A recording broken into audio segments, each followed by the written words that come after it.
Galera, beleza? Como é que vocês estão? Meus amigos, o vídeo hoje tá aqui em 6 partes e, como sempre, com muita coisa pra gente comentar. A começar pelas questões internacionais que estão refletindo no Brasil, e temos que voltar a falar do Tenório. Por quê? Ele andou falando mais absurdos nas suas redes sociais? Não. O Leonardo Coutinho, nas últimas horas, que é um cara que acompanha essas questões internacionais, ele escreveu uma thread muito interessante, onde ele comenta sobre o passado do Tenório. O que o Tenório vinha fazendo em termos políticos, algumas portas que ele vinha abrindo para quem e perante a quem. Eu quero comentar sobre isso. Quero trazer algumas coisinhas, mais algumas confusões que tiveram ontem. E depois, vamos falar da turma do PT, da turma do Dilma. Sabe aquela apresentação que teve aquela dancinha sensualizante, que foi o maior escândalo nos últimos dias? A turma do Estadão foi atrás, e quando vocês verem o valor empregado, minha Nossa Senhora, só não é mais escandaloso que a última parceria do PT com a Venezuela para combater fake news. Teve também um caso aí de um calote que parece que o PT tá dando num produtor que até hoje não quer pagar. Quero comentar sobre isso para depois entrarmos no âmbito de economia. Quero também falar sobre as últimas do Luiz Marinho, nosso ministro do Trabalho, que ele anda aprontando. Depois falar da senhorita Marina Silva, do Dilma, ainda o que vão fazer nesse âmbito de meio ambiente, agenda verde, etc, tudo mais.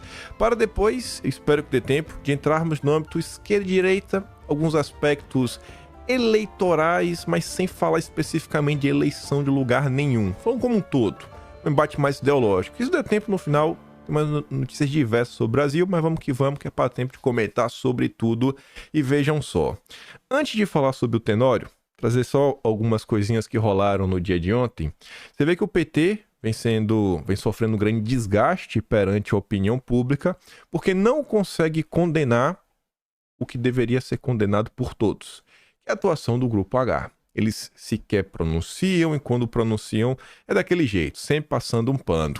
E aí o Paulo Pimenta, que é o ministro da SECOM, é o cara que tá aí, né, o tempo todo em contato com a turma da Rede Globo, pediu o microfone, a Globo entregou, e aí ele foi lá para tentar, inclusive, esclarecer aquela história da carta de 2021, que os parlamentares do PT assinaram. Aí veja isso, ó. Em 2021, nota de deputados e entidades foi contra a classificação do Grupo H como um grupo que toca o terror. Entre os parlamentares estava Paulo Pimenta, atual ministro da Secretaria de Comunicação Social. Ele afirma que rememorar o documento neste momento e tentar vinculá-lo a outra situação é desonestidade intelectual. Mas como assim? Quando é que o Grupo H não estava criando confusão? Quando é que não estavam tocando terror por aí? Mas estava lá, com todo o apoio da Rede Globo. E aí também utilizou do microfone para levantar as suas narrativas, né? Porque a explicação muito fajuta de por que não classificar o grupo do que ele realmente é. Aí tá ali, ó. Ministro da Secretaria de Comunicação Social, Paulo Pimenta, diz que compete ao Conselho de Segurança da ONU definir o conceito de organização, né, perigosa. O Brasil, historicamente, sempre respeitou e acompanhou a posição do Conselho. Só que a hipocrisia dessa gente é tão grande que fede. E eu acho que eles esquecem que a internet tá por aí e que numa simples busca você consegue demonstrar quanto essas pessoas são baixas. Você vai no Twitter do Paulo Pimenta, você coloca lá na busca Pimenta13BR, que é a arroba dele, e coloca a palavra ista.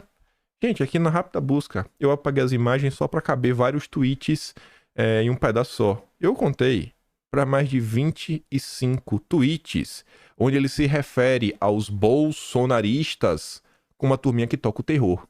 Aqui ele não está esperando o conselho da ONU. Aqui ele não precisou da ONU para poder classificar bolsonaristas da pior coisa que existe sobre a Terra. Essa é a turma do PT. Essa é a turma do PT. Cadeia! A turma que toca o terror? É revoltante ver bolsonaristas trancando a estrada, impedindo o pai levar um filho, entendimento. Mas toda ladainha. A turma de esquerda fez estrada o tempo inteiro e ele nunca classificou dessa forma. O Grupo H, que tá fazendo o que fez há quantos e quantos anos, décadas, ele não tá chamando. Essa é a esquerda. Eles não têm nenhum apreço pela vida, por nada, pela verdade. O que importa é, vai ter ganho político, sim ou não? É isso que importa. Aí, em termos também de ganhos políticos, a turma do MST vem tendo um tratamento muito diferenciado desde janeiro, acabou o governo Bolsonaro, né? Agora seus amigos estão no poder, e aí eles publicaram a nota a favor do Grupo H e agora retiraram. Retiraram porque repercutiu muito mal. Talvez a turma do PT pediu, né? Pelo amor de Deus, MST. A gente já tá apanhando muito. Não cria mais confusão pro nosso lado. Aí dali, ó. O MST havia divulgado em sua página uma nota para exaltar a brava resistência, né? E essa nota foi após os ataques. A nota do movimento provocou indignação em diferentes setores da sociedade. Nesta quarta, no entanto, o texto foi retirado do site. Isso era o mínimo que deveria ter sido feito. Aí eu quero mostrar aqui uma coisinha rápida. Eu não coloquei aqui em vídeo porque, sinceramente, me deu preguiça. Mas depois que eu terminar de falar do Tenório, eu falo o que é. A gente vai falar um pouquinho do Dória. Do Dória, do que aconteceu em 2020. Quero relembrar algumas coisas. E para começar a falar deles, vejam só como são as coisas. Sérgio Sá Leitão, era o cara da cultura do Dória. E hoje tá no lead. Lead Cultura, o lead do Dória. Aquele mesmo Dória que semana passada apareceu aí em entrevista no Brasil 247. Apareceu pedindo desculpas para o Lula. Apareceu falando que o Lula é o único cara que pode unir a nação brasileira. Aí o amigo do Dória tá lá no lead, né? Deve ser funcionário do Dória também. Votem em Lula no segundo turno para derrotar o câncer chamado Bolsonaro, que se mostrou ainda pior do que o PT havia sido se revelado anteriormente. Nunca mais farei isso. Se o segundo turno da próxima eleição for entre PT e Satã, votarei nulo. Não há diferença. Oh, meu Deus do céu. Quero saber como é que ele vai, né, se explicar pro seu chefe. Porque o Dória, olha como tá o Dória. Revista de Dória destaca Lula e ministros em meio a tentativas de reaproximação. O presidente proibiu integrantes do seu governo de participar de eventos da entidade de ex-governador, que é os eventos do LIDE. Aí tá ali, né? Em nota, o Grupo Dória afirma que a revista Fora em Negócios retrata temas do Brasil no plano econômico e político, e dessa forma não há o que estranhar quando em suas páginas estiverem reproduzidos atos ou personagens do atual governo. As revistas do Grupo Dória são apartidárias e multissetoriais. Bom, com certeza, 100% apartidária.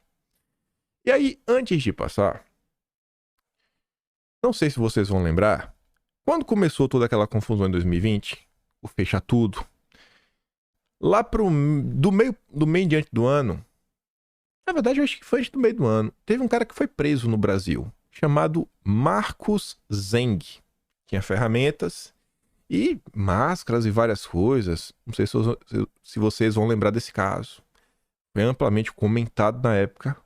E quando isso aconteceu, nós fomos atrás para saber um pouco quem era o Marcos Zeng. E aí se viu que ele era um cara que estava ali, né, nas associações de comércio entre o País Vermelho e o Brasil, fazendo pontes entre empresas do lado de lá, inclusive empresas de câmeras de segurança, a da rua na época, a gente falou de Mojimirim, falou de várias cidades. Ele se encontrou, ele tem foto ao lado de grandes políticos, como o nosso vice-presidente da República, o Geraldo Alckmin. É um cara que tinha um bom trânsito na política. E tudo isso só ganhou notoriedade depois que ele foi preso. Depois que o Marcos Zeng foi preso.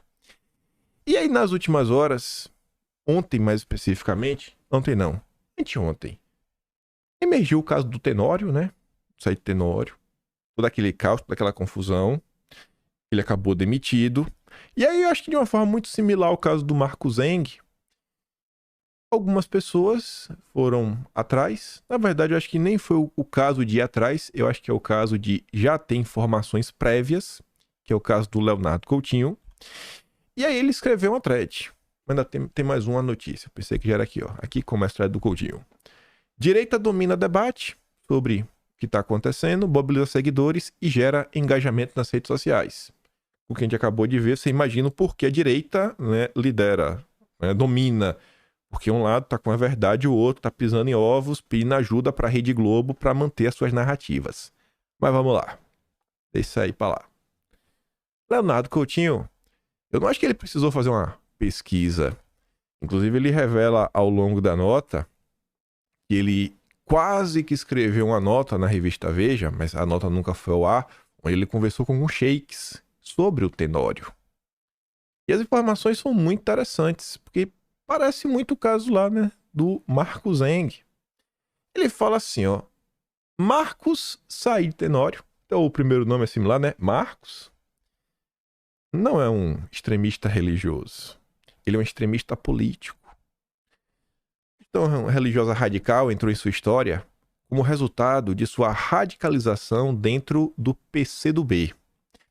Ele se juntou a todo tipo de causa ruim. Aí ele vai listando ali as causas, né? Tanto esses grupos, a gente tá falando, Coreia do Norte, Venezuela, no chavismo, etc, tudo mais. Tem algumas fotos, as mais polêmicas eu tirei, mas dá pra ver ali, né? Ao lado da foto do Chaves, ao lado da foto do Maduro, né? A foto ali à direita. Na outra aqui, Coreia do Norte. O Leonardo Coutinho continua falando o seguinte. Minha leitura é que o Tenório se aproximou dessa questão religiosa por entender que o regime dos ayatolás incrementaria a sua suposta luta contra o imperialismo e os americanos. Certa vez, perguntei sobre ele para sheiks, tanto xiitas quanto sunitas. Ninguém o leva a sério como um fiel, mas como lobista. Um sucesso! Aí ele coloca umas fotinhas, né? Contou o Padilha, que tá rodando na internet com a Dilma, a gente comentou ontem. Com Silvio Almeida, esse tá desaparecido. O ministro dos Direitos Humanos está desaparecido. Um dos sheiks me disse certa vez, quando preparava uma reportagem jamais publicada para a Veja, creio eu que deve ser ali no máximo até 2017. Eu acho que o Coutinho para de escrever em 2017, 2018 na Veja. Que nem dava para chamar Tenório, né, de um fiel religioso. Não dá, cara. Ele é um simpatizante que conhece gente importante e abre portas. Mas não é tão simples assim. Não é só abrir umas portas. Tenório abriu portas no Congresso e no Planalto para um pessoal com histórico complicado. Alguns com vínculos comprovados com extremistas religiosos lá do Oriente. Na lista estão condenados por vender substâncias muito complicadas, tipo farinha de trigo, a contrabando de diamantes, também é muito complicado. Em comum, a turma tem também algumas causas. Esta live, de maio de 2021, Tenório juntou o então deputado federal Paulo Pimenta. O Paulo Pimenta que estava ali na Globo News pedindo ajuda para passar pano para os absurdos da esquerda. Ele juntou Paulo Pimenta com Assad. Primeiro nome eu não sei pronunciar. Que por anos foi o braço direito de Rabbani. Quem é Rabbani? O iraniano procurado pela Interpol, acusado de planejar uma baita confusão contra a MIA em Buenos Aires.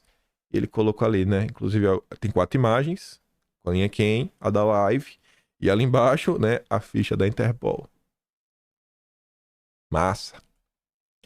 Em outra ocasião, Tenório conectou seu ex-chefe Watson Ribeiro e lideranças do PCdoB. Aquele rapaz ali me parece ser o Orlando Silva, né? O nosso glorioso relator do PL das fake news. Enfim, conectou essa galera com Bilal. Nome meio sugestivo, meio complicado, viu? Conectou com Bilal, apontado pelo Departamento do Tesouro como o principal homem,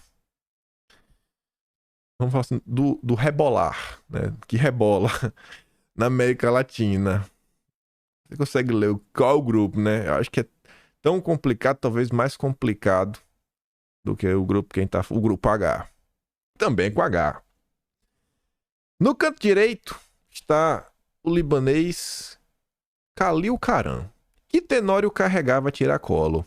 Karam, já preso e condenado por vender o que não devia, também esteve envolvido em contrabando de diamantes.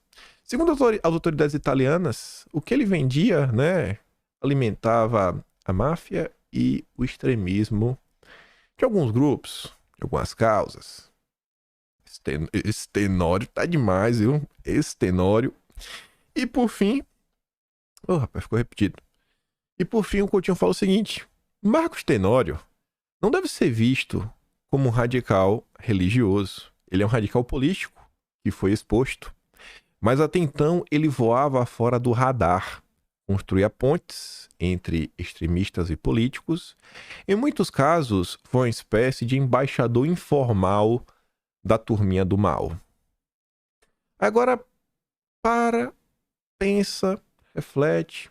É o que eu falei do caso do Marcos Zeng, ali quando estava no período do Fecha Tudo, do Fica em Casa.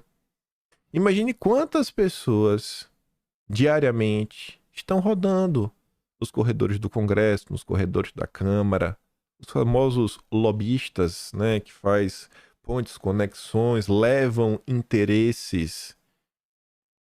Eu acho que no final do dia o que fica claro é que o nosso país segue sendo influenciado, né, segue sendo interesse de pessoas que eu acho que não estão preocupadas realmente com desenvolvimento nacional, e sim como elas podem tirar proveito da nação, de leis, de políticos, de conexões para outras causas que não as causas nacionais.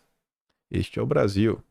Isso daqui é o típico de informação, né, que o Coutinho não está mais na Veja, escreve na Gazeta do Povo. Não acho que ele leva esse tipo... Normalmente ele não leva esse tipo de assuntos, faz algumas análises que ele leva. Mas a única certeza é que isso aqui na Globo você não vai ver. Na Globo você não vai. Não vai de jeito nenhum. Ontem até vi uma pessoa comentando no Twitter falando o seguinte: tinha meses que eu não ligava a televisão. Liguei aqui na TV aberta às 9h43, às 9h46 eu desliguei porque não dá para aguentar a cobertura do que vem sendo dito, a passada de pano e a tentativa de mostrar que o que os nossos olhos estão vendo não é real. Tentar tratar os absurdos como, não é assim não. Eles não são tão malvados como eles aparecem. Vejam só como são as coisas. Mas ainda falando do Tenório, o Pedro Burgos, ele, professor do INSPER, né? Não bolsonarista, é um cara centro-esquerda, né? Prudente, sofisticado. Ele comentou que o Tenório escrevia pro Brasil 247. Ele falou: colunista do Brasil 247. Aí vem o chefão do 247, o Leonardo Atush, para falar o seguinte: Pedro Burgos se apresenta como professor de jornalismo e mente descaradamente? Sabe que esta pessoa não tem nenhum vínculo com o Brasil 247 e que nenhum veículo é responsável por opiniões de quem publica artigos esporadicamente e muito menos por seus posts em redes sociais. Aí o Atush tomou uma checada, né? Tá ali embaixo. Said Tenório é articulista do Brasil 247. Atualmente, o autor conta com 19 artigos publicados no site. Embora se tratem de artigos que veiculam a opinião particular do autor, tais publicações passam por curadoria interna, o que revela o viés editorial do veículo de comunicação. E o Pedro Burgos comenta, inclusive, na linha da verificada, né, que o Atush tomou. Ele é bem irônico, fala: eu queria pedir desculpas ao diretor do Brasil 247 por chamar o Tenório de colunista do site. Não é porque ele escreveu 19 artigos no lugar que ele era colunista. Colaborador frequente seria mais preciso para descrever o cara que faz piada com absurdos. No primeiro artigo publicado no Brasil 247, Tenório disparou frases muito complicadas. Ali, né? Em outros, ele repetiu teorias da conspiração. Veículos não concordam necessariamente com a opinião de articulistas. Uma coisa é opinião, outra é reportagem. Mas a curadoria de colaboradores, escolher quem publica ou não, diz bastante sobre um veículo. Eu sei que não tem ninguém da direita escrevendo no Brasil 247. Isso é uma certeza. Tem ninguém de direita. Não tem espaço para quem de direita, né? Só a direita João Dória, que é chamado para fazer live, inclusive com a Atush. Filho feio, ninguém quer assumir a paternidade, né? Pai de filho feio, ninguém quer ser. Ninguém quer ser. Mas tudo bem. Aí veja isso daqui. Briga evangélica. Deputado ligado a Malafaia acusa aliado de Edir Macedo de acordo com o PT. Tá falando aqui do Sóstenes Cavalcante e o Marcos Pereira. Sóstenes, inclusive é do PL, afirma ter ouvido Marcos Pereira, bispo licenciado da Universal, que ele precisava acenar para todos os lados na disputa por moções contra o que está acontecendo. Pereira diz que é mentira. Se lembra que a turma apresentou uma moção, etc, o PT gritou, aí depois teve que, não, vamos aqui repudiar todo mundo. Os dois lados estão errados. E aí o Sóstenes Cavalcante está falando que o Marcos Pereira teve um papel central nisso. Mais uma vez, Marcos Pereira do Republicanos mostra todo o seu conservadorismo petista. Sóstenes diz que Pereira confirmou ter feito um acordo com o PT de olho na disputa pela presidência da casa em 2025. Rapaz, se isso aqui for verdade, o Pereira ele nega. Ele falou que o Sóstenes está mentindo. Não fez nenhum acordo. Porque se isso aqui for verdade, você utilizar de uma tragédia que vitimou vidas, para fazer política, em busca de um projeto de poder, para se eleger o próximo presidente da Câmara, nossa, realmente entra com um capítulo à parte na biografia do Marcos Pereira do Republicanos, né? O que vocês acham? Será que o Marcos Pereira tá falando a verdade? Ele falou isso? Será que ele não falou? Será que ele tá mentindo? Será que o Sóstenes está mentindo? Não sei, né? Acho muito engraçado tudo que tá acontecendo. Mas vamos lá. Vamos começar a falar um pouco mais de Brasil. Fundação do PT faz acordo com o instituto ligado ao governo da Venezuela. É estranho, né? Isso ainda no contexto que o Lula tá muito preocupado com narrativas. Lembra daquela entrevista que o Lula deu para a CNN no início do ano? Quando ele disse assim que para Bolsonaro não voltar é importante criarmos uma narrativa. Lembra disso? Você não lembra? Tá registrado no Atlas. Só colocar lá, tem um link, você clica, você vai ser redirecionado diretamente. Mas enfim, além disso, quando o Maduro também veio ao Brasil, o Lula falou, pô, tem que contar pra turma, você tem que mostrar a verdadeira narrativa do que tá acontecendo. E aí o PT, que tá com seus aliados lá na Argentina, ajudando o candidato governista, o peronista Massa, a levantar suas narrativas, derrotar o Milei, porque o Milei não pode ganhar de jeito nenhum. O PT parece também estar querendo ajudar a Venezuela, talvez a receber ajuda, porque fala assim, que a Fundação Perseu Abramo assinou semana passada termo de cooperação com o Instituto Simão Bolívar, braço do Ministério das Relações Exteriores da Venezuela, para troca de experiências em tema como participação popular e fake news. Você consegue imaginar o que é participação popular na Venezuela? Eu acho que a experiência que a Venezuela tem é como fazer uma peça de propaganda para fingir que existe participação e apoio popular. Eu acho que é isso que a Venezuela sabe ensinar. E fake news, nossa, só se for por parte do governo venezuelano. Okamoto também se reuniu com o ministro das Relações Exteriores da Venezuela, Ivan Gil, e que um representante da Universidade Internacional das Comunicações, o ICOM, criada pelo governo para combater a desinformação que prejudicaria o país. O governo venezuelano criou uma universidade para combater a desinformação. O Lula, nossa, a AGU do Lula tem uma procuradoria para defender a democracia de fake news. A turma tá... não vou falar nada. Vamos lá. E depois... não, tô de boa. Aí falando também do PT, né? O PT enquanto partido, enquanto instituição de respeito ou não, o Estadão nos conta que o PT deu calote em produtora há 13 anos, dívida ultrapassa 20 milhões e credor vive hoje da Uber. O PT deve há 13 anos uma produtora de vídeo que prestou serviços à campanha de Ideli Salvati para o governo de Santa Catarina. Reconhecido pela justiça e pelo próprio PT, o calote tinha um valor inicial de 3 milhões, R$ 603.807,66. Com juros, correção monetária e honorários, a dívida chega a R$ 20.457.598,76. Isso revela o documento que foi obtido pelo Estadão.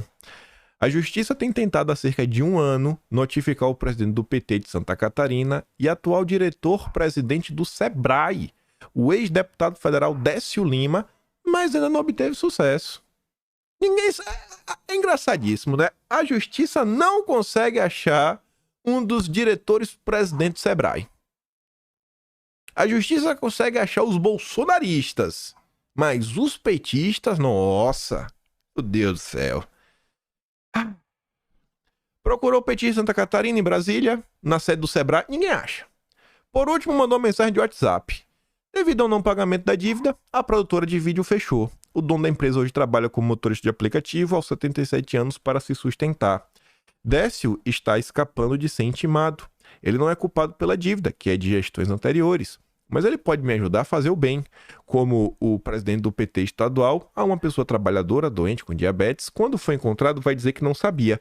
Mas os advogados que estão em volta dele sabem. Procurado, Décio afirmou que a dívida remonta ao ano de 2010, ou seja, não foi contraída pela atual gestão do partido, né? Mas e aí? E daí que não é da atual? Esse é o PT. Esse é o Partido dos Trabalhadores. E o pior, é um partido, como todos os outros partidos brasileiros, que quando vence a cláusula de barreira tem acesso a um fundo partidário que é de dinheiro público. Não pode a justiça pagar as pessoas? Quanto tempo assim as coisas não andam? Não é possível. Não é possível. A gente está aqui diante de um processo que o cara perdeu sua empresa porque não conseguiu pagar as contas, está numa situação, 77 anos ainda trabalhando. E aí o que vai acontecer? Eu acho que o máximo é ele agora ganhar uma carteira de trabalho, né? Porque o ministro do Trabalho, Luiz Marinho, falou que o negócio de Uber não dá certo. Tem todo um trabalho de carteira assinada. A Uber agora vai ter que assinar a carteira dele. Só um milagre.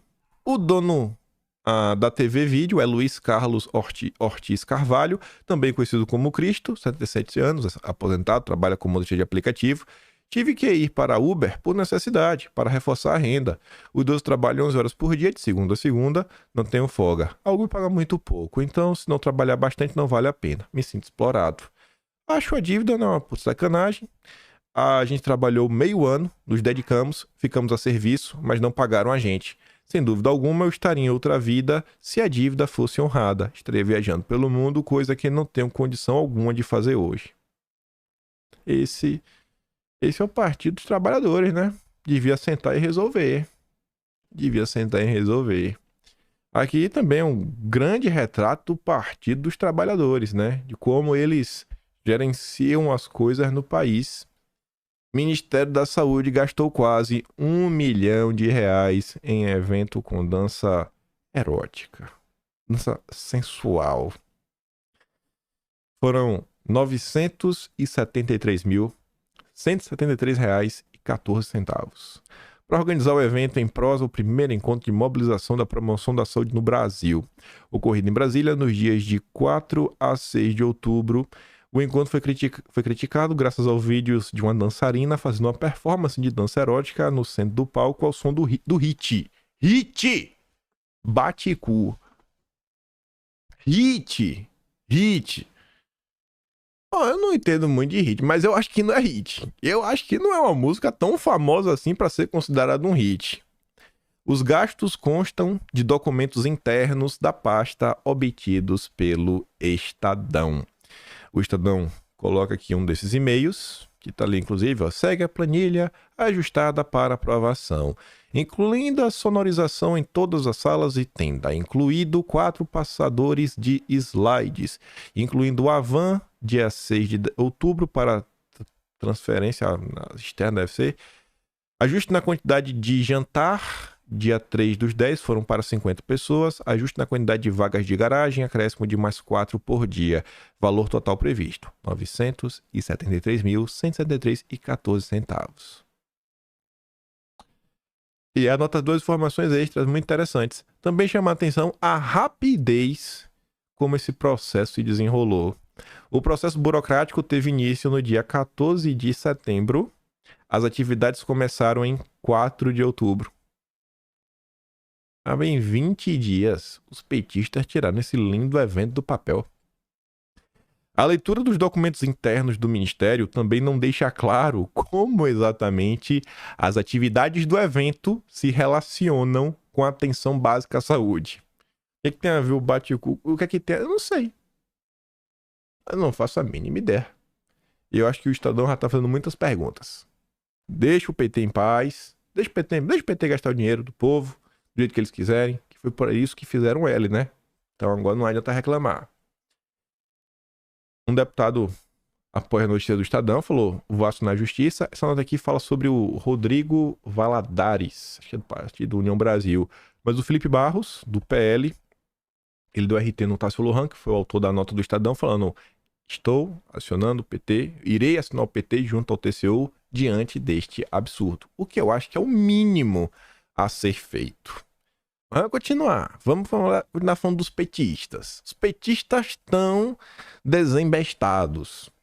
Os petistas que tanto defendem, né, a volta do imposto sindical com um novo nome, né? A nova, assim, uma nova contribuição, porque imposto vai estar sendo obrigado, né? E a contribuição, ela vai ser obrigatória também, mas não é tão, o nome não soa de uma forma tão ruim. Dá para enganar os incautos. Mas enfim, depois da decisão do nosso glorioso Poder Judiciário, onde deu poder para os sindicatos voltarem a cobrar, né, uma taxinha, se for assim decidido em assembleia, começou a ter muito problema ao redor do Brasil. Já tá tendo vários. E essa nota aqui relata um deles. Servidor é derrubado em fila contra desconto em salário para sindicato. O cara foi para pedir para não tirarem o dinheiro dele. Empurrado. E é um senhor de idade. Servidores das categorias representadas pelos sindicatos servidores empregados da administração direta funcional das autarquias, empresas públicas e Sociedade de Economia Mista do DF, Sindicer, têm até esta quarta para apresentar a declaração, em que desautorizam a cobrança do desconto de 1% no salário. Lembrando que lá atrás o imposto sindical obrigatório era mais ou menos 0,3%, 0,4%. Estamos falando de pelo menos o dobro. Pelo menos o dobro do que já foi no passado. Eu acho que é para tirar o tempo perdido, né? Voltou o dobro. No mínimo. Acho que é mais do que o dobro. Os servidores criticaram a medida do Sindicer, afirmando que a aprovação ocorreu às escuras. Vocês realmente acham que essas assembleias vão ter ampla participação dos trabalhadores?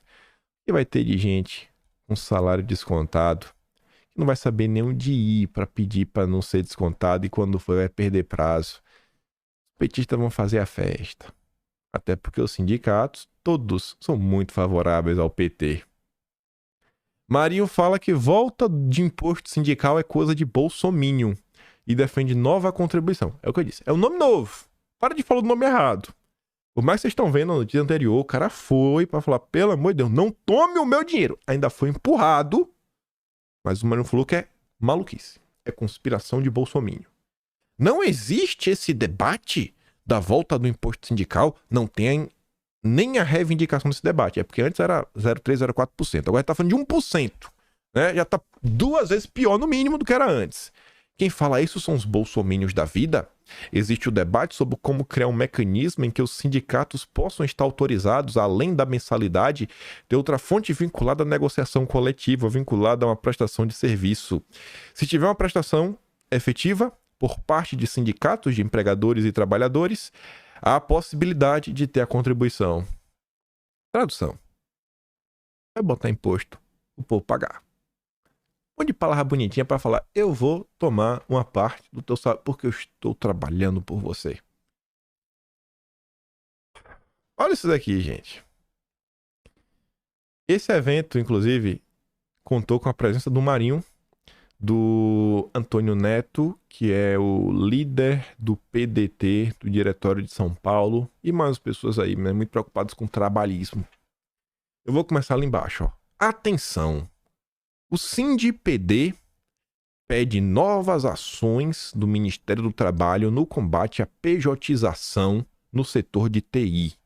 Nesta sexta, o SINDIPD-SP protocolou um pedido de compartilhamento de informações ao Ministério do Trabalho, blá, blá, blá, blá, blá, blá. Aí veja, né? Olha aquele comentário. O João fala, o sindicato de TI quer impedir os profissionais de TI de ganharem em dólar. Inacreditável. Então assim, ó. Cara, são empresas sem sede no Brasil que contratam brasileiros sem nenhum vínculo. Algumas delas deixam trabalhadores sem receber e sem a sede no Brasil não tem como cobrar. Há casos como a BairrisDev que chega a utilizar CNPJ falso. Aí apareceu um rapaz chamado Silas e ele pergunta, então, se uma empresa gringa contrata um desenvolvedor brasileiro em regime de pessoa jurídica, mesmo pagando tudo em dia, isso tá errado para vocês? Aí vem um sindicato. Sem sede no Brasil é ilegal. Quem se responsabiliza pelo contrato? Tá vendo aí, né? Trabalhar é ilegal. Porque não tem o contrato, não segue a regra. Vou contar pra vocês uma história. Em final de 2016, tava eu no meu emprego de delivery, não era CNPJ, não era carteira de trabalho, conheci um amigo meu, aqui, Arthur. Ele era mais novo que eu há alguns anos. Nunca foi. Em 2016 eu tinha o quê? Eu tinha 25. Arthur tinha 22. Menino novo. Eu tinha experiênciazinha. Eu falei, Arthur, vou te ensinar como é que faz pra me tirar o maior proveito de tudo. Aí mostrei pra ele as vantagens e desvantagens. Falei, ó, nesse lugar aqui tem mais entrega, tu ganha mais. Mas tem que trabalhar muito aqui, trabalha mesmo, vai fazer quase a mesma coisa. A gente pegou amizade. E Arthur era do sul do Brasil, ele era da área de TI. Era de TI, etc, tudo mais. Tinha feito o curso técnico do Senai. Nunca tinha se graduado. E ele ficava em casa, eu lembro, fazendo essas certificações. Competia, Microsoft, papapá, PPP. Aí ele falou, não queria ficar aqui, porque ia ser complicado. Não tinha de como pagar uma universidade, muito caro, a gente tava naquela. Ele não queria fazer nenhum curso técnico, ele queria seguir na área de TI. Ele falou, cara, vou aplicar pro emprego, etc, tudo mais. Aí quando ele tava aqui, eu lembro que ele foi atrás. Ele só queria voltar pro Brasil com o emprego certo. Aí ele conseguiu um emprego na Riachuelo, inicialmente. Eu sou do Rio Grande do Sul, arrumou para trabalhar lá, nem precisava ir presencialmente todo dia, já era meio home office, e pagava, eu acho que pagava 5, acho que era 10 mil cravado, algo assim. Pra época, 2016, meu Deus do céu, Arthur tinha 23, 24 anos, falei, tu deu a sorte grande, viu? Enfim, aí eu lembro que ele chegou no Brasil, não deu 6 meses, eu falei, e aí Arthur, como é que tu tá? Rapaz, larguei a Riachuelo. Eu falei, tá fazendo o quê? Estou trabalhando agora para um escritório dos Estados Unidos. Eu falei, como? Ah, achei um emprego. Estão me pagando 5 mil dólares. Ainda me mandaram um computador. Eu falei, é mesmo? Ele é. Eu falei, e cai, tá aqui, tô te falando. Eu falei, meu Deus do céu. Aí imagina, esse é um caso. Se você procurar, tem vários casos de brasileiros. Porque se você pensa 5 mil dólares pro mercado americano, de quem mora lá, trabalha lá, e a depender da capacidade técnica da pessoa, você não vai achar. Você não vai achar. Mas você consegue contratar, porque na cabeça deles é mão de obra barata. 5 mil dólares para lá é pouco. Mas para quem tá morando no Brasil, meu Deus do céu. Mas pro sindicato é ilegal. Não, não pode. Não pode estar tudo errado. Essa é a turma do Lula. É assim que pensa, né, um militante de esquerda. Porque isso aqui só pode ser militância. E você se pergunta, quem é que ganha com isso? Não é o trabalhador. Ontem teve a decisão já a nível de segunda instância, porque é tribunal regional já, né? Já é um colegiado julgando. E foi um julgamento unânime. Falando que a RAP vai ter que assinar a carteira de trabalho de entregadores de todo o Brasil. E ainda pagou uma multa de 1%. E aí? Eu quero ver o que vai acontecer. De coração, eu quero ver o que vai acontecer. Eu quero ver se o trabalhador vai encontrar uma melhor condição de trabalho ou se ele vai ver a renda dele cair. É isso que eu quero ver. Tô preocupado nem com a empresa, com o trabalhador. Eu espero que a empresa não feche as portas também. Mas o Lula e sua turma estão determinados em mexer nessa situação, né? Como se fosse todo mundo malvadão, como se a questão da uberização da economia, não sei o quê. Eu acho que tem situações e situações. Quando você lida com entrega, você assinar a carteira, ó, eu já fui entregador. Eu não dava 1-0, não. Quando eu tava com preguiça, eu dava era 7-1. Todo mundo, né? Todo mundo já foi pior uma vez na vida. Nada de ilegal. Não fica fiz nada de legal. Mas você sabe, você às vezes trabalha um pouco mais devagar. Quando tinha lá coisas, faça 2 entregas e já tenha tanto garantido na hora. Você ia jogando com as regras do jogo, né? Você fazia copo, mola, etc, tudo mais. Mas eu lembro que na região que tinha aqui, com a região de New Farm, que os locais eram pertos, e aí tinha uma hora da noite que era muito corrido, assim, um horário, vamos falar que bis, né, que é correria, assim, entre 6 e 8 da noite tem muita entrega, a empresa pagava 10 conto por entrega. Meu amigo, tu viu os caras de escuta, é pra cima e pra baixo, metendo no meio do trânsito, só faltava botar em cima do passeio. Trabalhando igual louco, 10 conto por entrega. Mas bota aí, fala assim, não, vou te pagar por hora. Vou te pagar. Ih, rapaz, o cara sobe na moto, chega devagar. Chega, tá sem pressa pra subir. Eu tô ganhando por hora. Se eu trabalho muito, se eu trabalho pouco da mesma coisa. Vou dirigir sem pressa. Não vou pegar corredor, não vou subir no passeio. Não é pra ninguém subir no passeio, né? Vocês estão entendendo o que eu tô falando. Mas lá vai o Lula. Resolver um problema complexo numa canetada. Aí lá mais uma vez Luiz Marinho. Ainda tem outra ideia. Reduzir a jornada de trabalho sem reduzir os salários. Falando que a economia comporta. Normalmente, no final do mês, a empresa ela tem um faturamento XYZ relacionado à sua capacidade de produção. Se você trabalha 20% a menos, porque ele quer trabalhar agora só 4 dias por semana, eu acho que você vai produzir também 20% menos. Então, acho que a empresa vai lucrar 20% menos. Talvez até lucre muito menos, porque você tem aquele primeiro valor que é fixo, aí você tem que romper aquele teto do valor fixo para você começar a falar de lucro. Porque tem um valor que, assim, independe de produção. Como, por exemplo, se você coloca mais funcionários, você vai ter um custo maior. Só que eletricidade, meu amigo, tendo cliente, não tendo cliente, tendo um funcionário, tendo 3 funcionários, o custo de eletricidade é o mesmo. Você pode até demitir todos os funcionários. Você continua tendo eletricidade. Você continua tendo aluguel. Isso. Tem esse custo calculado. E o restante? Mas a turma do Lula, não. 4 dias por semana. Estão, assim, determinados em colocar sua ideologia econômica em prática. E eu acho que vai dar errado. Poupança tem a segunda maior retirada de recursos da história. Quem tem normalmente dinheiro em poupança é pobre. Pode estar tirando, é porque deve estar meio apertado. Ministro de Lula usaram 49% mais voos da FAB do que os de Bolsonaro. Quem esperava também algo diferente. Haddad leva a bola nas costas e perde a arrecadação em vez de aumentar. O governo levou a bola nas costas com a decisão do Congresso de deixar caducar as MPs, uma relacionada ao programa automotivo e outra que tratava da reoneração do diesel, que foi feita para financiar os descontos do programa de bônus para compra de automóveis e caminhões. Em vez de ajudar a melhorar a arrecadação, Haddad perdeu receita. E todo mundo que tem o mínimo de bom senso se questiona para onde vai parar as contas públicas, porque bater a meta, isso não vai. Zerar o déficit em 2024, de jeito nenhum. Mas para onde vai? Qual vai ser realmente o impacto? Ainda mais com um mundo cada vez mais complicado. O cenário econômico internacional tá ficando punk. Vamos lá. Vamos continuar.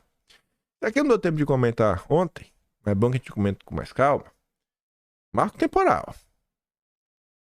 Uma insegurança jurídica que pode fazer com que vários produtores rurais tenham medo de investir. Investe hoje para amanhã perder, tomar um perdeu Playboy, quem vai querer?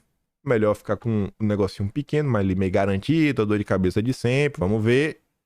Ninguém quer colocar o seu na reta. Aí beleza. Teve a decisão, o Legislativo aprovou, né, o projeto de lei, e aí o Ministério dos Direitos Humanos vai pedir o veto total. Total. Silvio Almeida, que tá desaparecido, falou: veta totalmente, não deixe nada, Lula. Aí outras preocupações, além de você, não pode ser isso, não vai ter mais terra demarcada, ele também tá muito preocupado com a falta de consulta aos indígenas. Os indígenas que o Silvio Almeida tá preocupado é a PIB, né? São os zongueiros, é o Greenpeace, é o WWF. Como se fosse questão da terra, que fosse garantir uma vida melhor para os indígenas, só ter a terra. Até o momento, pelo menos outras duas pastas já pediram veto total à proposta. O Ministério do Meio Ambiente e dos Povos Indígenas, né? A Marina Silva e a Guajajara. Por outro lado, a articulação política do governo tem defendido vetos parciais, em uma tentativa de evitar uma nova derrota no Legislativo. E aí, a AGU do Lula também vai orientar pelo veto, mas parcial, de grande parte. Tá ali, a AGU deve sugerir a Lula veto à tese do marco temporal. O órgão preparará a fundamentação do veto. Segundo técnicos da AGU, o veto não será integral. Uma análise preliminar está mapeando os dispositivos que estão em confronto direto com a Constituição ou com o entendimento que o Supremo fez. Apesar do embasamento jurídico, Lula deve pesar na decisão o impacto negativo que um veto poderia gerar junto ao Congresso, em especial com a bancada ruralista. Eu acho que o Lula tem a mínima preocupação disso daí. Mínimo, deveria ter. A bancada ruralista é a favor do crédito de carbono. Mas pode descer o dedo, dessa bolacha aí. É tudo de faz de conta. Tô meio puto esses dias. Ou eu tô meio puto. Assim, antes de gravar esse vídeo, hoje, eu fiquei montando o vídeo e aí eu achei, aqui no YouTube, o filme do Barão de Mauá, estrelado por Paulo Betti. Eu fiquei triste. Terminou o vídeo, eu já sabendo no final, né? Nossa! Mas é o cara tentando fazer o Brasil crescer e sendo sabotado. Você vê aquela mesquinhareza, aquele egoísmo, sabe, aquelas coisas que você fala, não, velho, isso aqui é a cara de Brasil, é a cara de quem joga contra. Chega, me deu um mal-estar vendo o filme. Mas recomendo, foi muito bom, muito bem feito. Você vê um homem preocupado, não, vamos fazer isso, vamos fazer aquilo, e o tempo todo sendo sabotado. E o filme até fala dos Rothschild. Mostra ele lá, conversando com o Nathan. Mas enfim. Aí falando aqui de marco temporal, Marina Silva, olha só. Petrobras pode levar investimentos na margem equatorial enquanto tenta destravar o Foz do Amazonas. A Marina, para criar uma cortina de fumaça, liberou na Bacia Potiguar. Não, vai lá. É ali. Não sei o que. Se achar, quem sabe, tu vai ali pra perto da Guiana. Quem sabe? Não sei. Eu acho que a Marina falou o seguinte, independente se você achar ou não, se você não achar, a Marina falou, então não tem pra que procurar aqui na Guiana, né? Já não achou ali no Rio Grande do Norte, quem garante que vai ter aqui, tem todo esse perigo. E se achar no Rio Grande do Norte, mas falou, pra que procurar aqui? Já achou lá, fica de boa no Rio Grande do Norte. De qualquer forma, a Marina vai reclamar. A Marina é contra o Brasil se desenvolver. E aí a turma da Petrobras tá assim, ó, se o IBAMA se manifestar em 2 ou 3 meses, eu consigo planejar, pois não é só a sonda. São vários recursos que a gente precisa mobilizar. O custo diário é cerca de $500 milhão por dia. Mas a Marina não tá nem aí. Nem aí. Levando em conta a sonda, as embarcações e demais equipamentos como helicópteros. Aí, vê se isso não causa indignação. Enquanto a Marina e o IBAMA não deixam, nosso amigo Biden tá tocando o terror. ExxonMobil compra rival por 59,5 bilhões de dólares e dobra a aposta nos combustíveis fósseis. No Brasil não pode. No Brasil é PAC verde, é transição energética, é cidade inteligente. E o nosso amigo Biden tá aí, ó. Ó a ExxonMobil. A gigante petroleira americana comprou a rival. Antigamente, olha só, quando surge o debate nos Estados Unidos anti-monopólio, né, que vem aquela lei antitrust, que eram os grandes trusts, então é como se fosse um CNPJ que bota um guarda-chuva bem grande e bota tudo embaixo. Se fosse isso aqui antes eles rachavam essas grandes empresas. Agora até as empresas estão se juntando. Um acúmulo de poder e o Estado batendo palma. E estão dobrando sua produção de combustíveis fósseis. Não é que ele está dobrando apenas a aposta, eles estão dobrando a produção. Porque comprou a empresa já está produzindo muito. O acordo veio em meio às crescentes preocupações globais com as mudanças climáticas. Eles estão muito preocupados. Depois de décadas investindo em projetos em todo o mundo, o acordo colocaria o futuro da Exxon perto da sua base em Houston. Olha, isso aqui também é interessante. Naquele contexto que a gente comentou ontem da economia patriota, uma economia que está mais perto, né, dos locais de produção e local de consumo, tentando fazer tudo dentro de casa, um olhar no desenvolvimento interno, trazendo indústria para perto, inclusive devido a problemas diplomáticos, cadeias, você não ficar com risco de ter uma quebra na cadeia de produção, farinha pouca, meu pirão primeiro, então tu sempre garante que tu vai ter o produto, se tivesse nem tu vende, se não tivesse, você garante o seu. Vamos trazer para perto, vamos aqui, para perto de Houston. Qualquer coisa, liga para a Marinha e manda defender. Olha as movimentações que os americanos estão fazendo. Mas o Brasil não pode. A Marina não deixa. Ao concentrar sua produção perto de casa, a Exxon está apostando efetivamente que a política energética dos americanos não se moverá contra os combustíveis fósseis de forma significativa. E aí, olha só. Aqui, essa nota fala do Biden. Só que, gente, vai ter eleição. A nota, se fosse uma nota em tese séria, ela deveria tratar do Biden ou de um cenário de vitória de republicano. Por que a nota não fala do republicano? Porque republicano já se tem a resposta. Se os republicanos vencerem, não tem nenhuma chance deles abraçarem essa agenda climática. Mas nenhuma. Zero. Então nem precisa se preocupar. A dúvida é a seguinte: e aí, e o BD? E o meu amigo Biden? Vai deixar a gente explorar ou não? Não, o Biden libera. Então vamos nessa. Porque se o republicano vencer, tá de boa. O único receio é como é que vai ser o Partido Democrata. E tá tudo de boa. Eles só querem impor essa agenda de atraso nos países periféricos. Terceiro mundo, desenvolvimento. A produção americana de petróleo atingiu um recorde de aproximadamente 13 milhões de barril por dia, cerca de 13% do mercado global. Mas o crescimento diminuiu nos últimos anos. Apesar de uma onda de consolidação entre as empresas de petróleo e gás e dos preços mais altos do petróleo após a invasão russa à Ucrânia no ano passado, os produtores estão tendo mais dificuldade para encontrar novos locais para perfuração. Olha só, o cenário atual, o petróleo é perfeito. O preço está alto, a demanda segue crescendo, não vai reduzir para os próximos anos. Só que o calcanhar de Aquiles é que não está achando onde perfurar. O Brasil possivelmente tem um potencial de explorar do Amapá ao Rio Grande do Norte. E a Marina não deixa! A Marina e o Ibama não deixam. E o Lula tá batendo palma. O que é problema para os outros no Brasil é solução. E não deixam. O acordo com a Pioneer é um sinal que agora é mais fácil adquirir um produtor de petróleo do que perfurar em um novo local. Porque não tá achando. E o Brasil tem aí a sua costa, a margem equatorial, e não pode. Nossa, isso tá me deixando para baixo. Aí você vê, as maldades seguem avançando pelo mundo. O Eduardo Paes não chegou a propor isso daqui, mas ele já criou o centro de baixa emissão. Ele só não proibiu ainda carro, mas tá nesse vai não vai. Suécia anuncia plano de proibir carros a gasolina ou diesel em partes do centro de Estocolmo.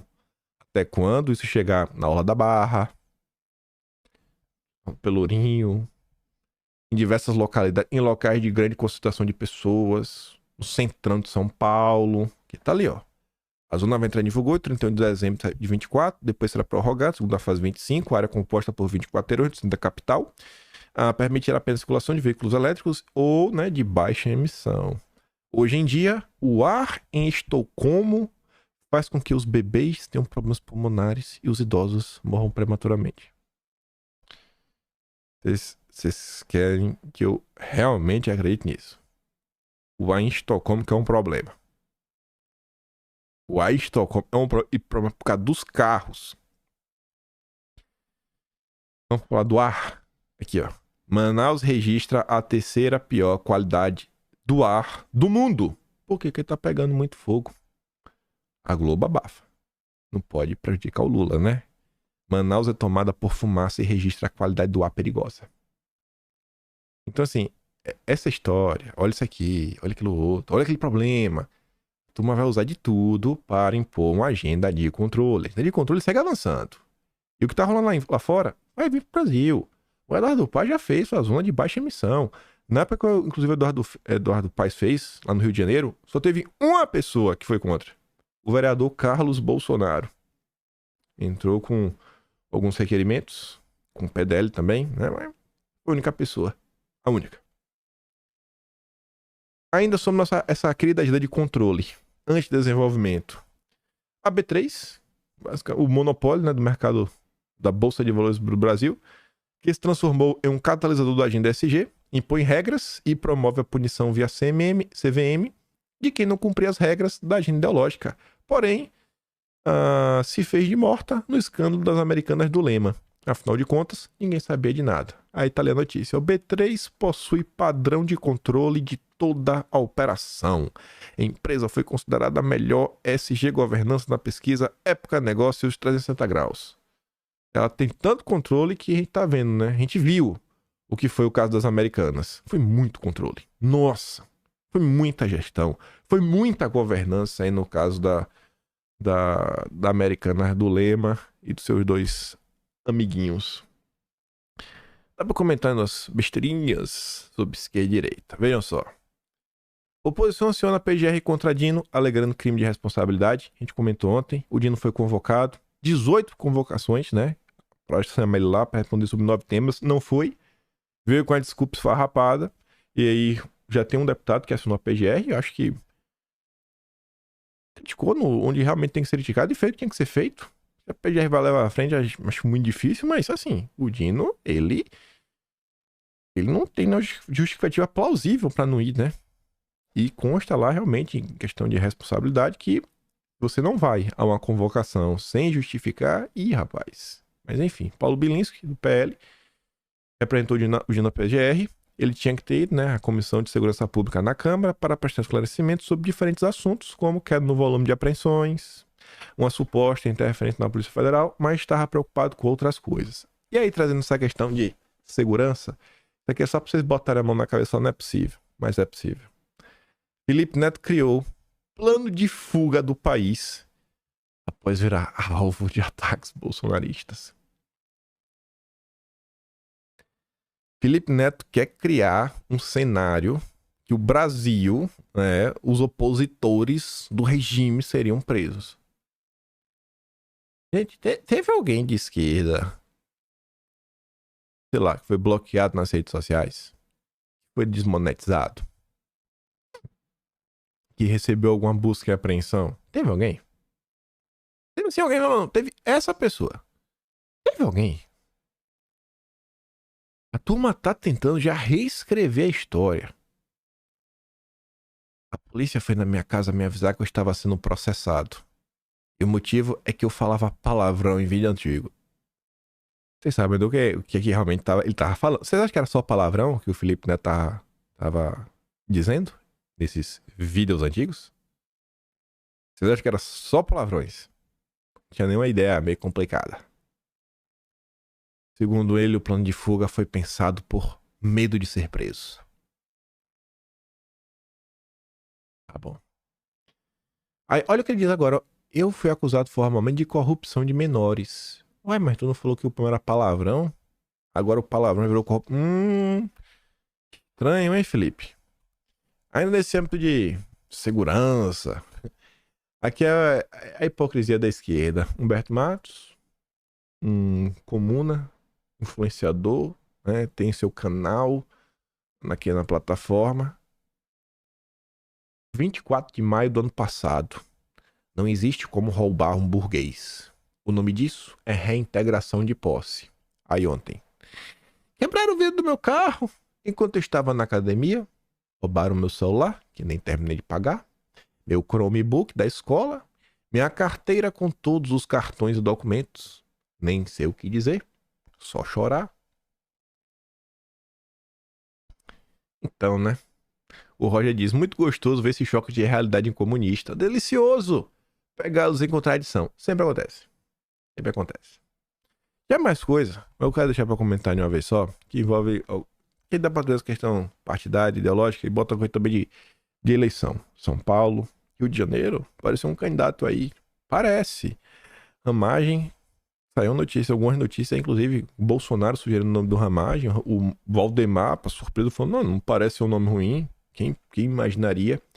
Mas isso a gente comenta amanhã com mais calma. Hoje tô meio puto por assistir o filme do Barão de Mauá.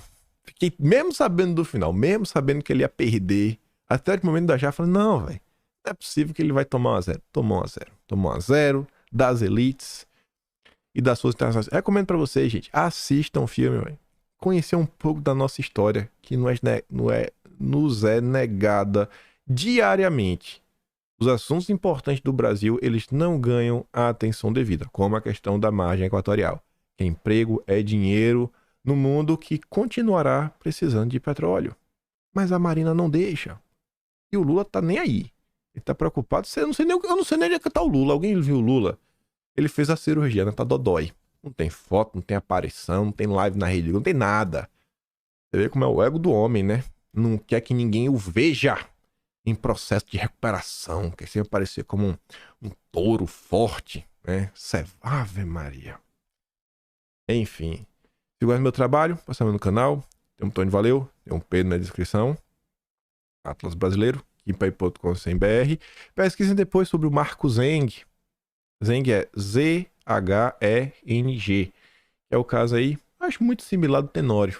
O cara que abria portas entre empresas orientais e o mundo político brasileiro. Compartilha esse vídeo e volta amanhã, né? Aquele grande beijo, abraço, tamo juntos. Valeu, meus amigos. Fui!